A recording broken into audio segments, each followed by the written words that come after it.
আমরা বারবার বলছি এবং এখন ইউএনের রিপোর্টেও এটা ইস্টাবলিশ যে এই একবিংশ শতাব্দীতে ওনার চেয়ে বড় তো খুনি বা হিউম্যান রাইটস ভায়োলেশন এরকম ভয়ানকভাবে কেউ করেন নাই। এটা আমরা বারবার বলছি এবং এটা ইউএনের যে রিপোর্ট সেটাকে সেই রিপোর্টে স্পষ্টভাবে এসছে।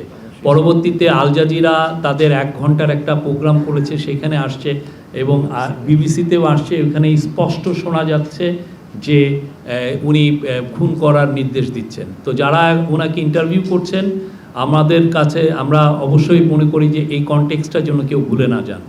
হ্যাঁ, আমরা এটা দেখছি এবং যারা ওনার যে ক্লেমগুলো উনি করেন সেটা যেন আনকনটেস্টেড না থাকে। আমরা কালকে ইভেন একটা লোকাল নিউজ মিডিয়াতেও দেখলাম যে আইসিসিতে তার পার্টি একটা করছে এবং সেখানে তিনি যে এই ভয়ানক রকমের হিউম্যান রাইটস ভায়োলেশন করছেন তার আমরা কোনো ধরনের কোনো মেনশনও আমরা দেখি নাই।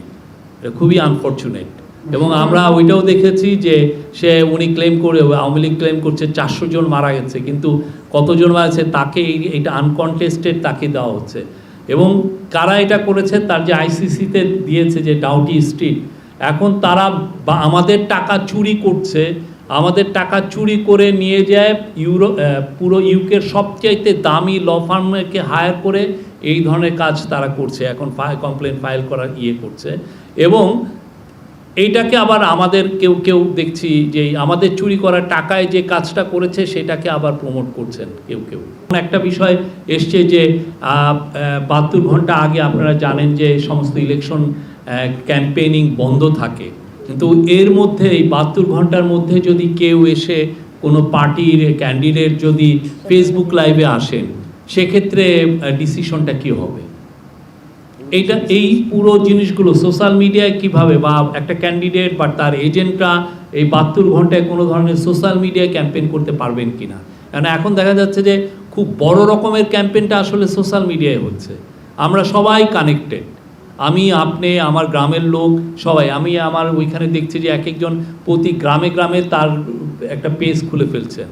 তো এই বিষয়গুলো তো মনিটরের বিষয়, এই বিষয়টাও আজকে এসছে।